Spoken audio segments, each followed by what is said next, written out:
Hey guys, welcome to this episode of Fast Keto. I am super excited to share this episode with you today. I had the pleasure of having John Venus join us on the show today, and he is an ex-vegan bodybuilder. And we talked all about what made him start to question being a vegan, how he decided to make the transition, how it's been for him.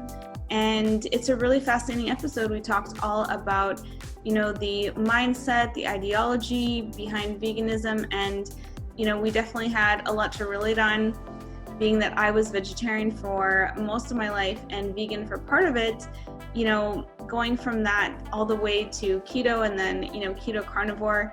It's really, really interesting to see what it takes to kind of question that mindset and lifestyle when you're in it. And that was a really fun episode to record. So I hope you guys enjoy it. And if you know anyone that you think might enjoy the episode, be sure to share it with them and let us know your thoughts on the episode over on social media. So thanks so much for being here and for watching, and hope you enjoy the episode with John Venus. All right, John, thank you so much for joining us on Fast Keto today. A real pleasure to have you on the show. Thank you so much for having me. I'm super excited to talk to you. So tell us, for anyone who's not familiar with your story and your background, how did you become a vegan bodybuilder? That's a good question. I'll try to deliver a short answer as best as I can. But it happened a little over 5 years ago. I became a vegan after watching a documentary called Earthlings, which kind of exposes the behind the scenes of the whole industry, specifically factory farms, the pet industry, and these things. And growing up, like most people, you're not really exposed to how our food is produced, right? So that came as a shock to me and my wife, or girlfriend at the time. And then and there, we just decided to explore a different way of living that didn't support these practices that we didn't really align with, right? So we became vegan instantly from one day to the next for the ethical reasons that, we wanted to support after seeing that video. And we kind of, just started from there. I was already a bodybuilder or into lifting weights prior to that. I even had an Instagram and YouTube channel prior to that as well, with a small, following of maybe 20,000 people or something like that. Yeah. So I was already 3 years into my lifting, career, so to speak. And of course, I was really nervous to transition because, I was such a big, heavy meat eater. So it was kind of like a stepping into unknown waters. There were no other people doing what I was trying to do, or bodybuilding as a vegan, to my knowledge at the time. So I was kind of like experimenting and just had this crazy world to explore. And I was documenting this to everyone. And that is how I kind of was able to stand out a little bit more as doing something a bit different to the rest of the fitness community, as a plant-based or vegan bodybuilder. That's super interesting. So you had been bodybuilding for a few years already, building a following, and then how long has it been now that you've been a vegan athlete? Yeah, so I was vegan for 5 years, just over 5 years. Yeah. Okay. All right. So what is it that made you start to question your lifestyle? Yeah, I mean, there are many, many different things that have always, played at the back of my mind in terms of, is this really the optimal diet for human beings?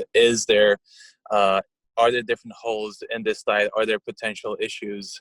And I think when you're so set in your ethical belief system and you're so set in your way of thinking and also so focused on your own kind of world and bubble, and you only get your information from one side of the story, it's really hard to, figure these things out and kind of look at things from a neutral perspective, right? So it wasn't before I became my dad myself that I kind of just really realized that, now I have an actual real responsibility to make sure that this child that I'm bringing into the world is optimally healthy, that he's thriving, that I'm making a choice that is, safe for him based on the science that we have available today, regardless of ideology and personal beliefs.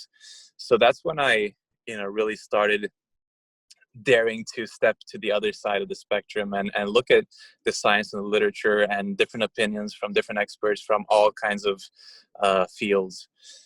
And when I realized that a lot of the science that is kind of used to promote a vegan diet didn't really, it's not of the highest quality, and it's also very far and few in between. So especially when we're talking about 100% vegan, and especially when we're talking about kids and babies and that kind of stuff. And at the same time, I was realizing and noticing other people who had kids and other people who had health issues at the same time on this lifestyle. And I had been noticing that for a few years with all these friends of mine that have been kind of struggling. Even my closest friend had, he had to, he like got the shakes from B12 deficiency and all kinds of stuff. And other people as well that were close to me that were not able to sustain themselves or feel optimal on this vegan diet. So, all of that put together just got me to, really ask myself, is this the right path? Is this what I want to, do for my son and my child without knowing with 100% certainty that this is the best choice? And when you as a parent, you have a little bit of doubt, it is my opinion that it is best to act upon that doubt and make sure that you feel 100% comfortable with your choices. And for me, after looking at the research, after talking to a lot of different people, I just personally, and we as a family, came to a conclusion that it is, better or safer to take the path of including and incorporating some animal products back into the diets rather than, shooting in the dark and supplementing with a lot of different things. And just to, not take any chances. I think it's 100% fine for adults and, just regular people to experiment and stay vegan 100%. If they feel good, that's awesome. But when it comes to being responsible for your own child, and when you on top of that have experienced certain things and you have some doubts, then I think it's important to really question your beliefs and really try to look for other possibilities.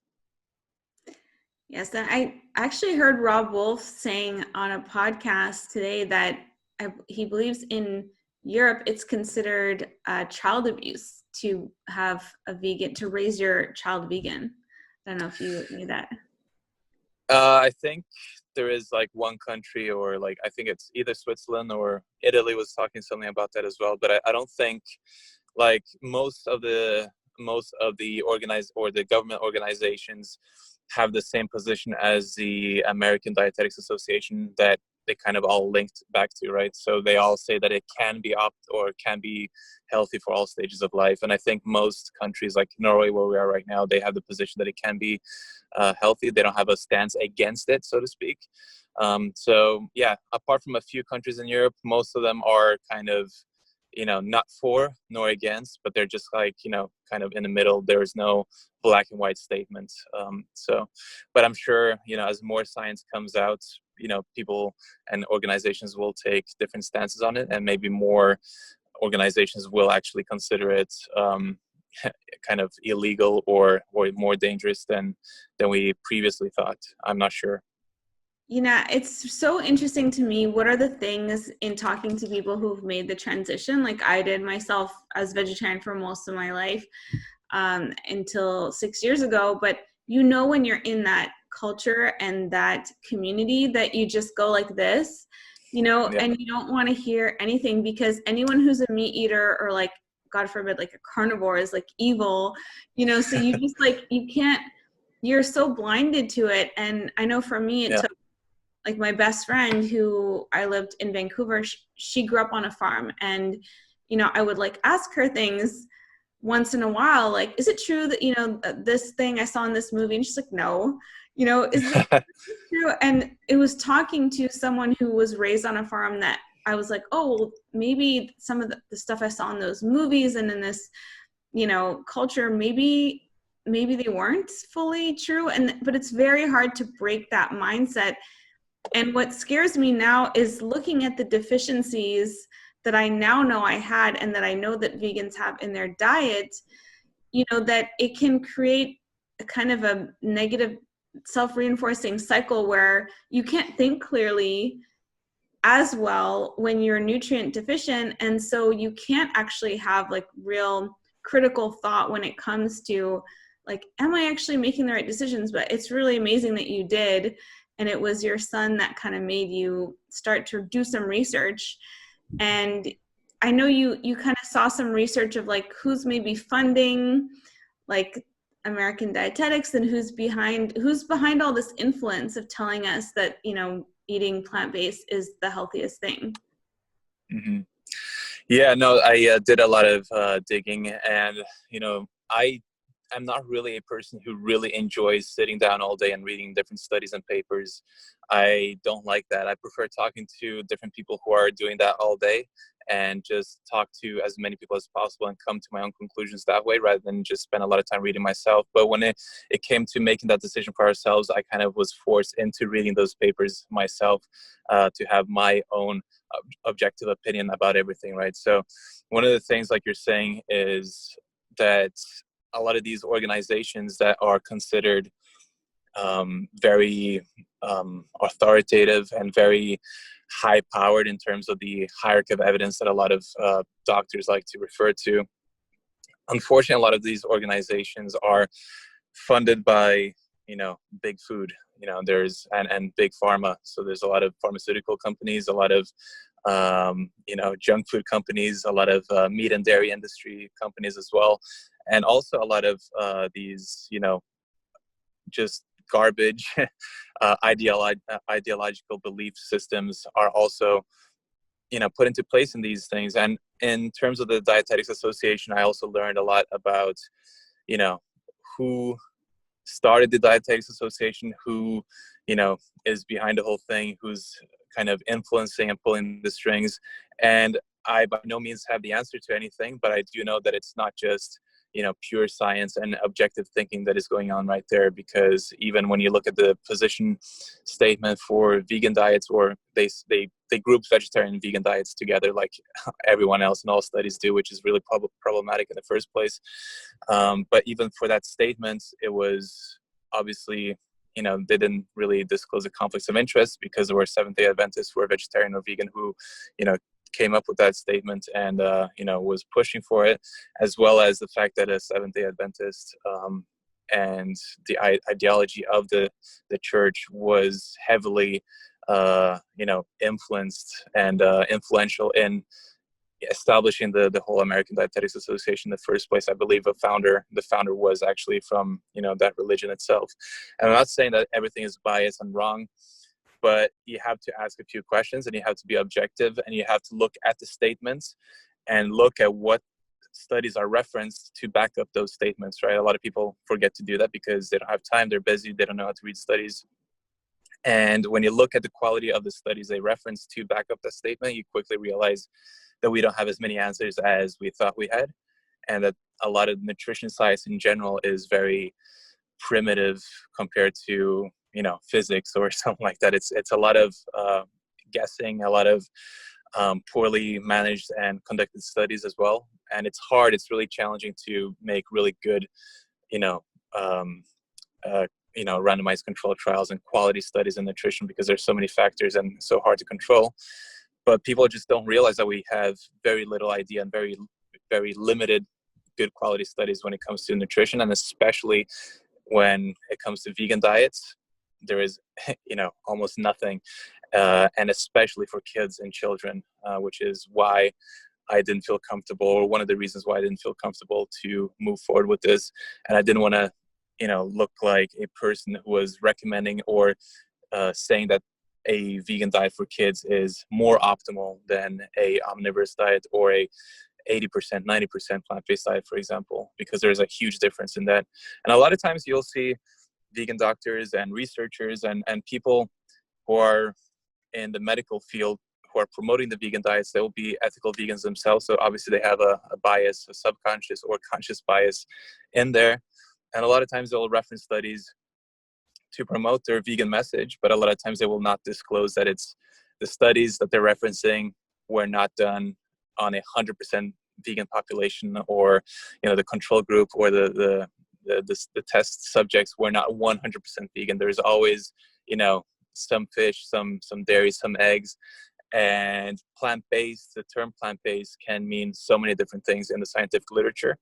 It can mean everything from 80% plant-based to 99%. Almost none of them are actually 100% plant-based.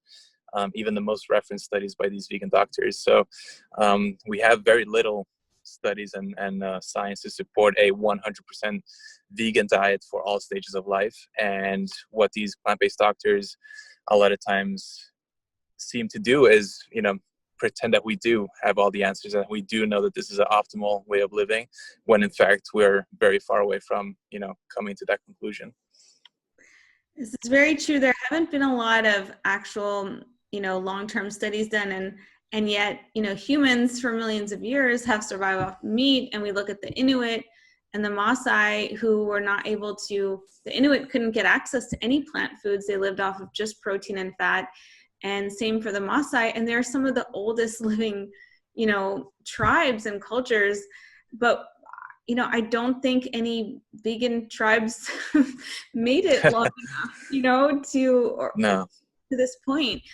So I really commend you for doing the research and, for questioning things, because it's very, very difficult when you're in that community, as I was saying, to even question anything. And, you did a video I saw about how the vegan community is making them like self-destructing because of the way that they're acting. And you can see, I think a lot of people who are in the meat-based community who are like watching what's happening with you, and it's really shocking to see how angry people are at you, how much hatred like you and your family have received just for wanting to do the best thing for your family. And it's really unfortunate that, like you were mentioning, there's such an identification, and it becomes this ideology that you're like, I am like an ethical vegan, this is who I am. So to even challenge that challenges your ego, it challenges your very existence, right? 100%. I mean, this is the thing. Like, these people, and myself in the past, they identify as veganism. Veganism is them. They become veganism. And because their identity is completely wrapped around that, and everything in their life is based around this one ideology, questioning it is, like you're saying, questioning their own existence and everything that they know and choose to believe in. So it's really hard to even step out of that, but it's also really hard to accept other people challenging that belief, right? Because like you're seeing, there's so many people criticizing, hating, and throwing a lot of messages out there. It's because they feel deeply attacked to their very core, and they feel like their whole identity, their whole life and being is being attacked by me for rejecting that way of living. And it wasn't even me rejecting it was just saying that I am choosing a different path because that is what I feel comfortable with for my family. But even that, no matter how subtle you make it, no matter how how many valid reasons you give, it's never going to be good enough, because they have their whole identity wrapped up in that, and anything that goes against it is ultimately just destroying their very, very being. And that's kind of sad, but it's just how it is with all these ideologies. And I think that at the end of the day, I think most people, not most, but a lot of people who I've talked to who were once vegan are not vegan anymore, they had to go through this big realization that our souls, our being is not supposed to be a label. It's not supposed to be a ideology. We have to be flexible in our way of thinking, and we have to try to be more balanced and less extreme and less black and white, because nothing in life is 100% black and white, and nothing in especially when it comes to health and ethics and morality, there's a lot of question marks, and there is no being a perfect human being. And the sooner people realize that, I think the sooner they will get to a point where it's going to be more beneficial for everyone. But it's really sad to see a lot of people distancing themselves from those who choose not to be vegan anymore, shaming them, ostracizing them, disowning them, just because they want a better path for their family and for themselves. And you said It's that, sad, like, but it's just the way it is. it makes them look like a cult, right? It does, unfortunately. And I know so many amazing people who are open-minded and who are, not judgmental, and they're not, hateful towards other people, and they're just living their own life. They're vegan, but they're not trying to force anyone else to live the same way as they are. And I believe that there are a lot of these people. And I used to believe, when I was a vegan myself, that the majority of people, like 99% of vegans, were non-judgmental, and they accepted people for who they were. But as the years went on, and the more I observed with these case studies of vegan influencers not being vegan anymore, and after going through this myself, I've quickly realized that it's not just the very small minority of people that are very, aggressive and very judgmental.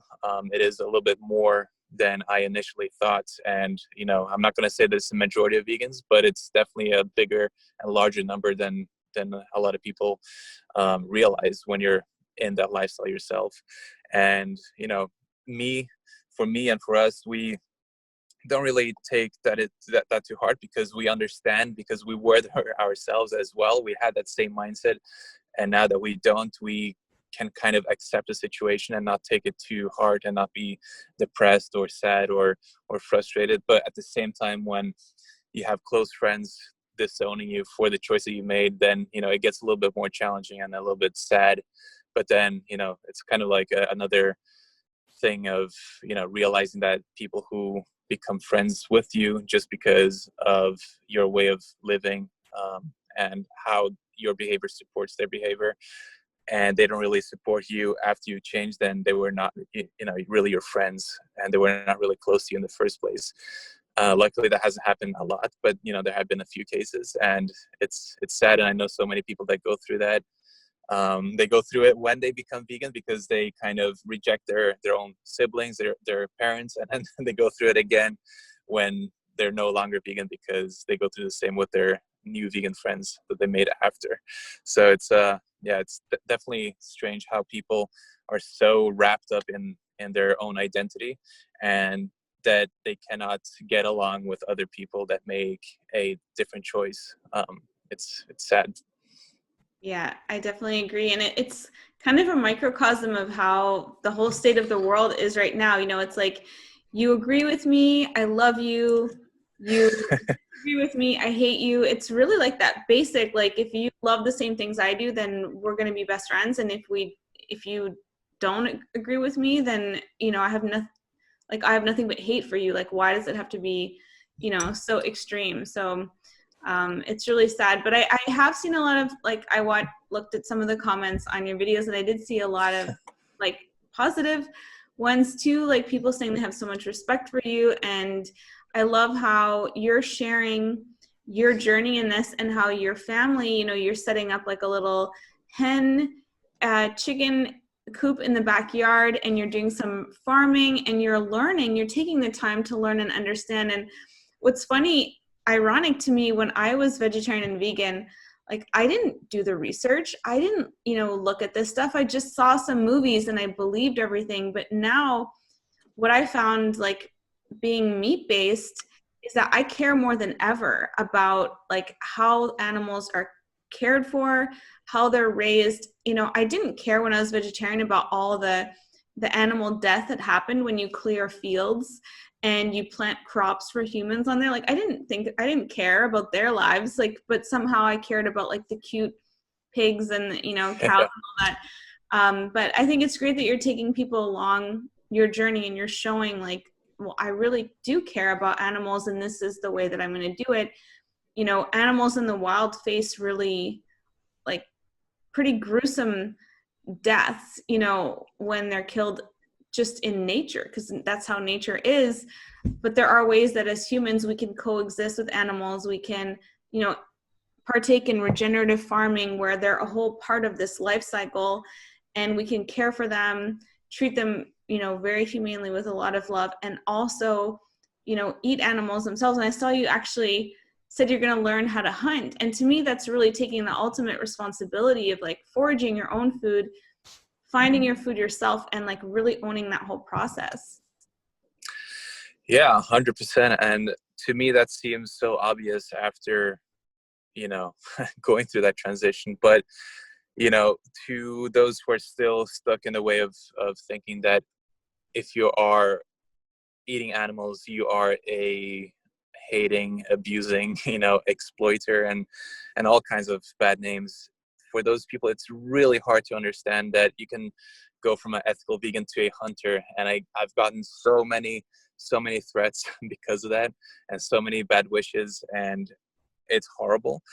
But to me, it just makes so much sense because my whole last 5 years has been around making choices that I believe are going to benefit myself, the environment, the animals, and the whole ecosystem. And I'm still doing that, just because I have now taken a different position and realized that including animal products and animal foods into my family's diet is going to be more optimal. It doesn't mean that I'm going to go, buy KFC every day or something like that. I'm still thinking about everything that I always thought about in the last 5 years. And I'm always going to, because, at the end of the day, sustainability and, health is going to be extremely important for the human species survival. And I want to be a part of that and try to help as many people as I can along in my journey. But it's really hard for people to understand that, you can kill an animal, or you can eat animals and still be a loving, caring, compassionate human being. And it's funny because I have a tattoo on my wrist that means compassion. And one of the most common messages that I'm getting now is, oh, when are you going to get this tattoo removed? Because you cannot be a compassionate human being now that you're eating meat. It's absolutely impossible, you hypocrite. Wow. But yeah, I mean, it sounds really strange for us who are aware of how everything works, but to those vegans, they can't see past it. They can't see how you can be a good human being and a compassionate human being if you eat animals. And a lot of times, like you were saying about, crop deaths and monoculture and all these things, they don't realize and take responsibility for the fact that their diet is not 100% clean, and they're in terms of deaths, and it's not cruelty free. A cruelty free lifestyle does not exist. The only way you can avoid causing suffering and death and having a footprint on the planet is if you don't exist, right? So it's just about expanding your view and just acknowledging that the perfect utopia that you wish existed as a vegan is not realistic and is never going to happen, because that is not how nature is designed. And the sooner I realized that, the more I was able to allow myself to go to the other side and do more research and think in different ways and expand as a human. So yeah, it's always interesting to me to talk about all these things, but it's yeah, I mean, I do believe that you can be a compassionate human being and a good human being even if you're eating factory farm meat. It's not just you're doing one thing that means that you're disqualified from being a good human. It's not that simple. We live in a world that is very complex, and we have a million distractions every day to tackle, and you can't judge a person based on one action just because you believe that makes a person a bad person. I agree. So I saw that your wife had some testing done, and she saw that she had some nutritional deficiencies like vitamin A, vitamin K, some of the more fat soluble vitamins. And Yeah.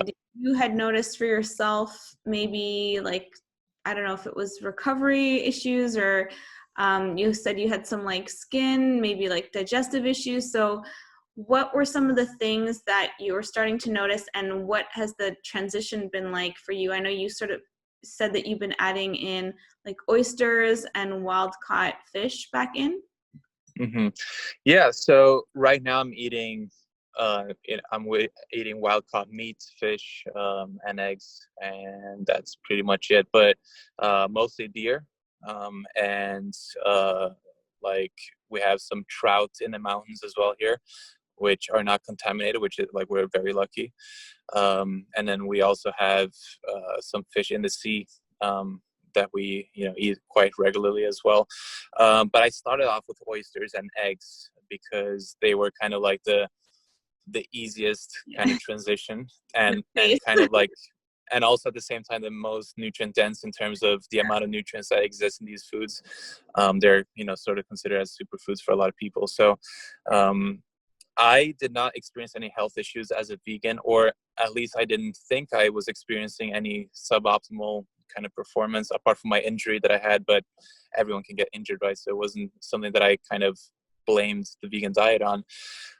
And I wanted to experiment, not because I was feeling any side effects. I just wanted to experiment and allow myself that space to see if there would be any difference, and try my best to stay objective and not let placebo take over and just not expect anything to happen, right? And the first few weeks, not much changed, but I would say the thing that came first was how my skin looked. I got more color in my skin. My skin got a little thicker. It just looked like I was less kind of, skinny on my face. I don't know if that makes sense. It's really hard to yeah, exactly. It's hard to explain. And a lot of people don't even notice a difference because they're not analyzing my face that much in detail. But I take a lot of pictures, and I took a picture every single day of the experiment to compare. And to me, there is a clear difference in how my skin looked.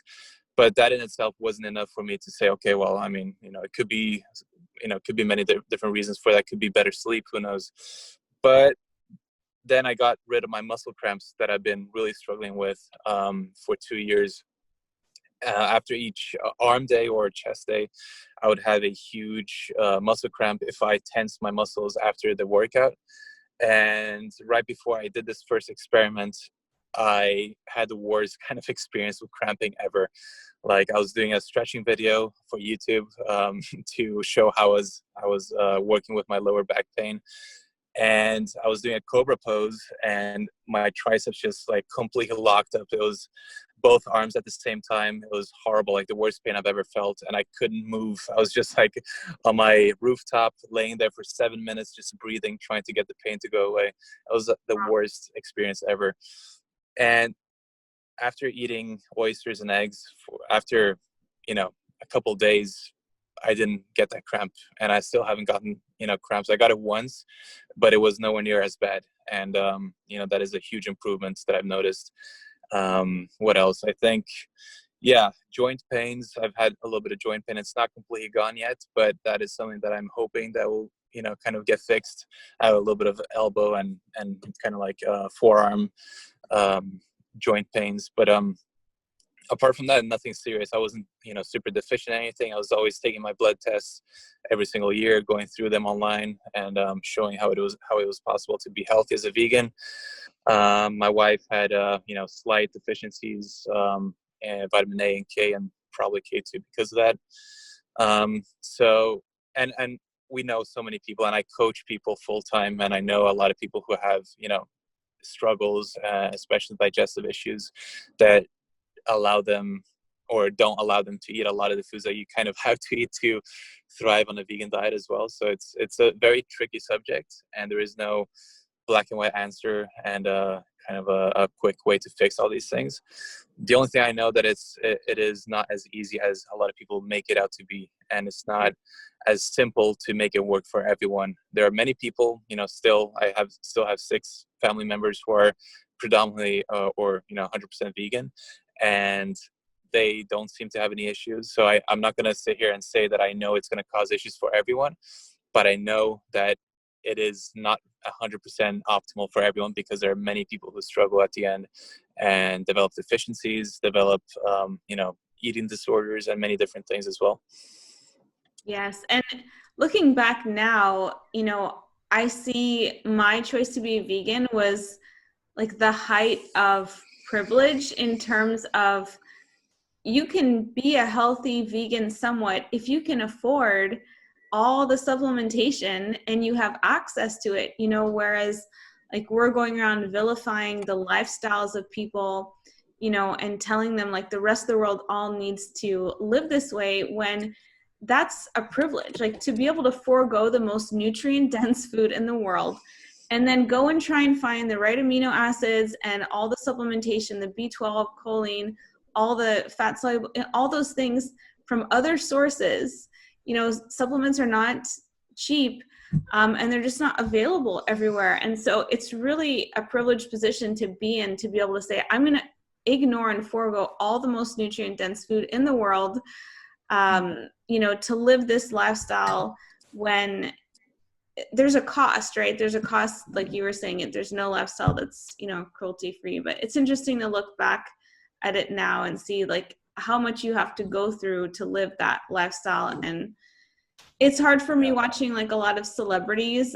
I'm sure being in LA you saw it, but there's a lot of celebrities like influencing people and young people to go towards plant-based living. And you're much more likely to have nutritional deficiencies if you are living that kind of lifestyle than if you're not. I think you pointed out like how many people in the world are not vegan, like 97% or something. Yeah, I said 99.7. That is just a guess. It's not like an official number.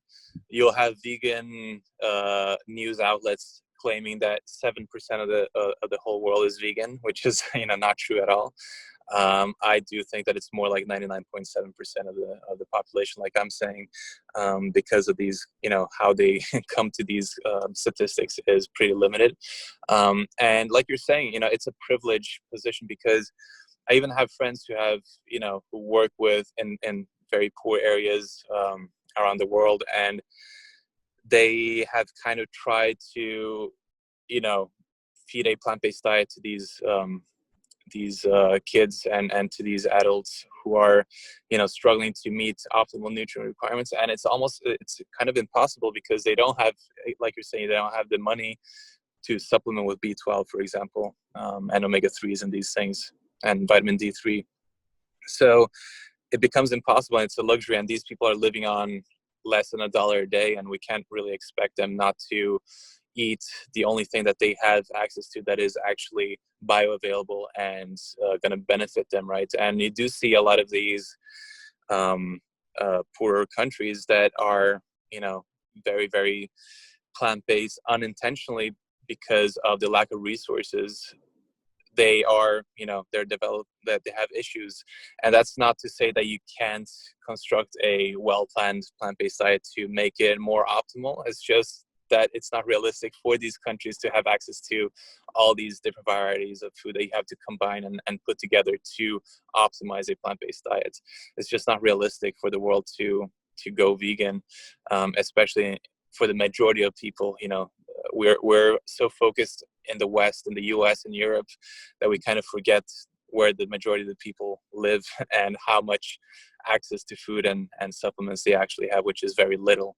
So, I don't think it's a good solution. And I'm open to being wrong, but I really don't think it is.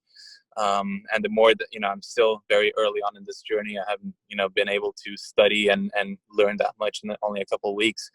But from what I do know is that it's necessary to supplement to be a healthy vegan, based on everything that we do know. And if that is the case, then we are, we're omnivores. We're not herbivores. We can't pretend that we're, obligate herbivores like a lot of vegans are.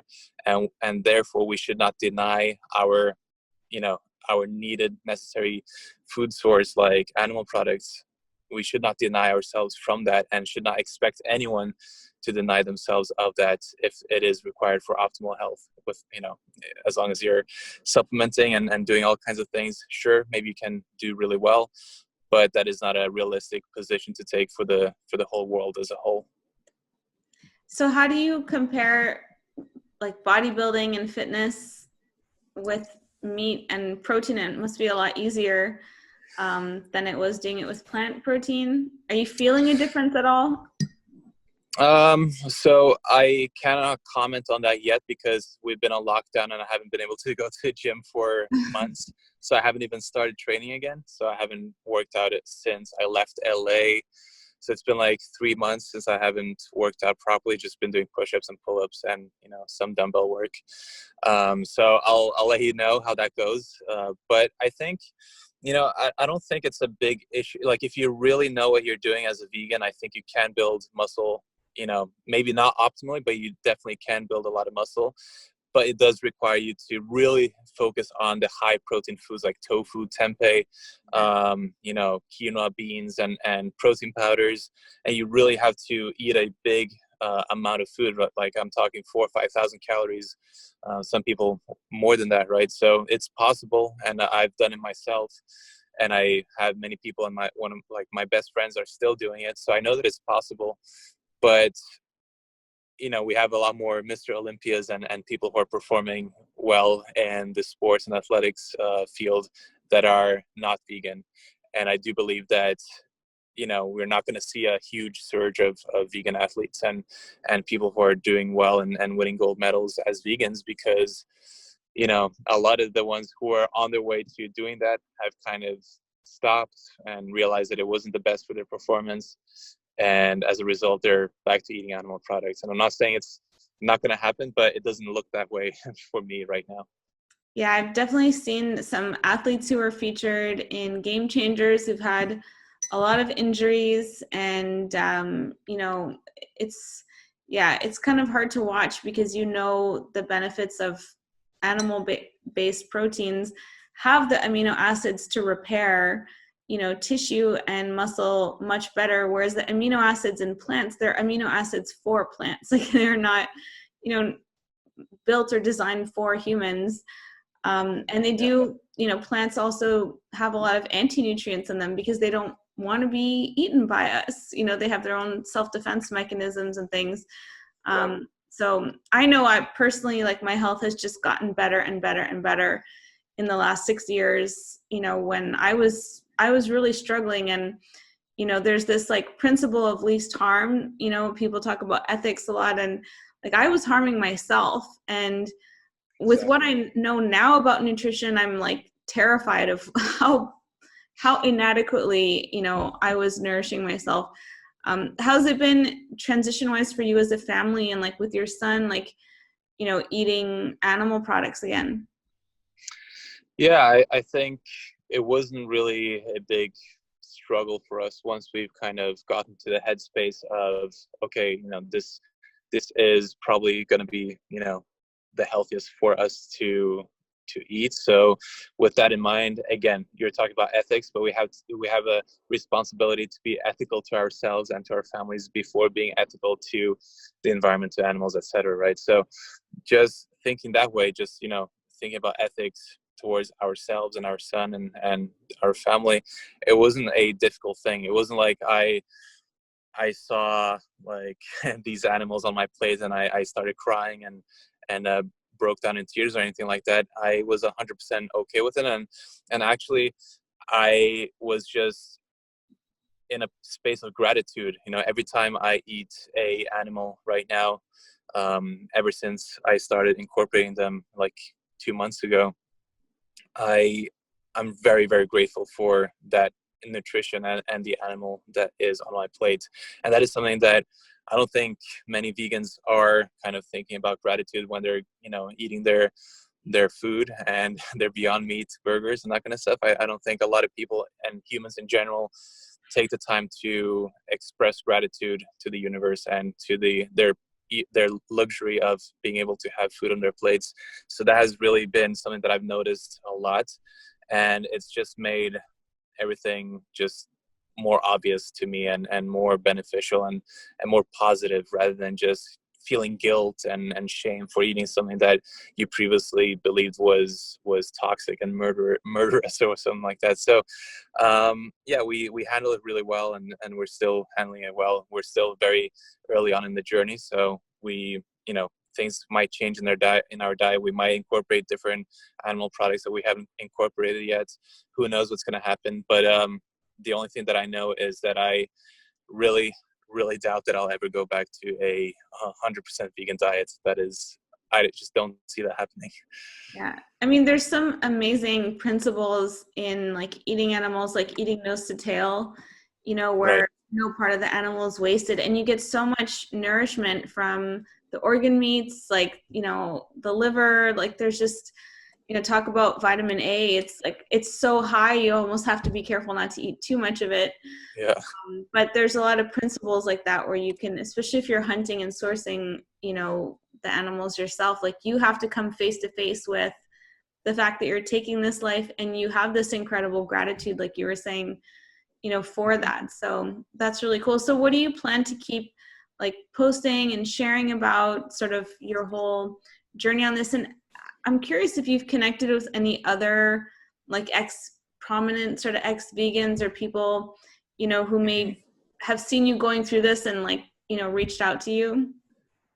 Yeah, so first on what I'm going to produce moving forward, I have no idea. Like I really don't know. Like right now I'm still in the storm of criticism and in the public eye a lot because of this. So I think, you know, I'm always going to share my life in vlog formats, like just, you know, what I eat not what I eat in a day necessarily, but just like, you know, what I'm doing during a day, just filming my day, my family, our activities, what we do, what I'm eating, fitness. I don't think that's going to change. But I do want to, you know, make sure that I still focus on a lot of the mindset things that I find so important, like positivity, compassion, happiness, and just, you know, becoming the best version of yourself. That is like what my passion is. And I want to continue doing that. However that looks, I have no idea.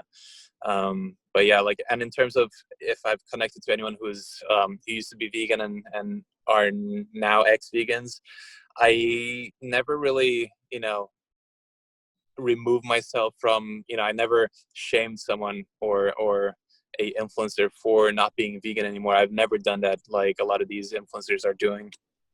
I was actually, you know, going through my phone and looking at some of these vegans who are not vegan anymore, and I could see, you know, in my archives on Instagram that I was like publicly showing support to these guys who were struggling with their health, and I do remember getting a lot of backlash for that, even as a vegan myself. Wow. So I never kind of, you know, like ostracize them or anything like that. I've always tried to, you know, send positive messages and that kind of stuff. None of them were like really close to me and really close friends, so I haven't really, you know, had a deep bond with any of them. But I've always showed support, and, you know, I'm sure, as is probably inevitable, I'm sure a lot of my friends who are still vegan will, you know, potentially eventually not be vegan anymore, and that'll be something interesting to talk about. Yeah, I'm sure you're gonna influence people, you know, like I've seen other vegan influencers sharing how like they had to incorporate, you know, me back in, I remember when I was vegetarian and vegan, during the part that I was vegan, my naturopath, who was vegan, told me to start eating poultry and fish again. Like, he was vegetarian. He's like, you are ill. You need Yeah, to start eating animals again. I mean, and he's that a, is amazing. so he knew, like, and he was vegetarian and he knew how to do it properly. But I think he saw, like, if you're not doing it optimally, your health really can suffer. So Yeah, actually, when I was coaching people, this is like one of my first like kind of catapults into this whole thing, was when I was coaching people. Some people had such gut issues and such problems digesting any of these plant foods that I was coaching and really trying to help out and find a plant-based vegan solution for them. And, you know, I had to end up recommending them to eat animal products as well, even though I was like, you know, ethical vegan. I had to do that to a few people, you know, one or two people that, you know, I was working with one-on-one, and immediately they saw benefits and they did a lot better. And you know, I, as a coach, it's kind of heartbreaking when you're so passionate about, you know, being vegan and plant-based nutrition, but it was also extremely eye-opening, and you know, really helped me, you know, do more research after experiencing this firsthand with my clients. So I 100% applaud your dietitian or your professional he's a to be doctor. that open. Doctor, gotcha. Yeah. Yeah. Yeah, I mean, usually vegan doctors will never recommend you to eat animal products. They always say there is a vegan solution, right? So, Yeah. you know, that's really rare, and I hope that more people can be that open-minded and allow people to who are vegan to experiment based on different, health concerns. I really hope so. Yeah, I really hope that people are able to be more open-minded in the vegan community, having come from it. I know how judgmental they can be because I was like that myself. Like if I heard of someone How long were you vegan? I was vegetarian 17 years and vegan for about Wow. 2. And in that time, like I remember just talking to people who would tell me like, oh, I was vegetarian for 9 years and then I went back to eating meat. And I was like, you were never like a real vegetarian, and like how that, like you're sick, like you really get twisted in your head about it because you draw these lines and it's like meat is murder and you're a murderer, or like you're not and you care. Like there's just, like you were saying, that black and white. Like I saw one guy you were talking to who was like, you're like, so if you had to die or eat an animal, what would you do? And he was like, I would die. And you were like, do you realize like what you're saying? Like it's a weird mindset that you get into, but you also get this like weird high from it where you're like, I'm better than all of you who eat meat because I make the sacrifice to not eat meat. And living like that for most of my adulthood, like I really felt like I was better than people who ate meat. And I'm look back and I had no idea like what, any of that meant. So. Oh, there's so many people who use their position as a vegan to feel superior. And a lot of people want to be that hero, right? They want to feel like they're doing something that really, truly matters in the world, that they're, pushing the needle and they're really making a change by what they're putting in their mouth. And, it's anyone that works with, traumatized people from war zones or who are helping in third world countries and in the fields, like really doing the work to help people. They kind of understand how putting a lettuce piece in your mouth rather than a steak is not really gonna it's not really making you a better person. You're not serving the world as much as these people believe, right? Like it's really silly to me that a lot of people believe that only based on what you're putting in your mouth, only based on that is kind of that dictates whether or not you are actually a game changer and a person who is actually contributing to some sort of revolution. It's just not the case. I mean, you can help in so many ways. You can be compassionate in so many different ways. You can, go to Africa and you can help build homes and schools for children. You can, go to, war zones and help the people who are, in need with amputations or whatever. There's so many people who are in such desperate need of help. And the people who are providing that help and sacrificing, or not even sacrificing, but spending their time helping these people who are, in a life or death situation, those are more heroes than someone who is just, sitting and watching YouTube videos and putting a Beyond Burger in their mouth and, kind of virtue signaling. So it's a big issue. And I'm not saying all vegans are like that, by no means.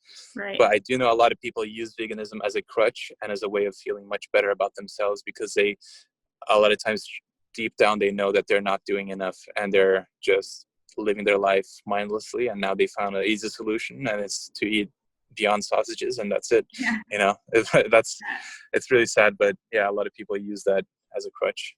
It gives you an instant sense of like virtue, and like you said, exactly, you're contributing good into the world. And what's really hard for me is seeing like the celebrity culture who are flying on like private jets, and they're saying like, we should all be vegan because it's good for the environment. It's like your one round trip on your private jet contributed more greenhouse gas emissions than like if I was vegan for an entire year. Like your one flight, so it's the irony of it is, it's tough to know that like there are studies showing like weaning babies onto meat is very highly associated with higher brain size. Like there's just so much out there.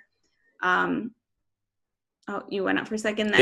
Nutritionally, it's going to be interesting to see and watch your journey as you continue to live this lifestyle. And I really applaud you for being bold enough and brave enough to do it, but also doing it the right way where you're an ethical human. You're not an ethical vegan, right? Like you're an ethical human being. So that's going to translate into whether you eat animal products or not.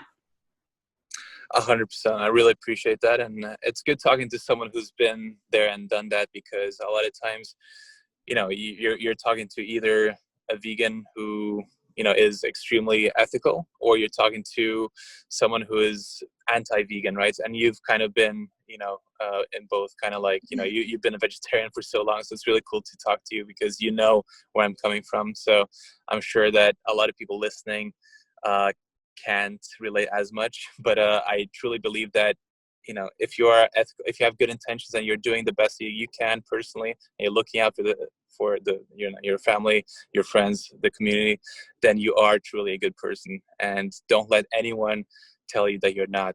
As long as you feel good about yourself and your actions, that's all that matters. And surround yourself with positive, inspiring people that lift you up rather than pull you down. That is going to be what dictates your state of mind and how fulfilled you feel. So I really appreciate your kind of point of view. It was really fun chats. So thank you. Absolutely. Yeah. Thanks so much for coming on. And where can everyone follow you on like your YouTube channel? Is it all under John Venus?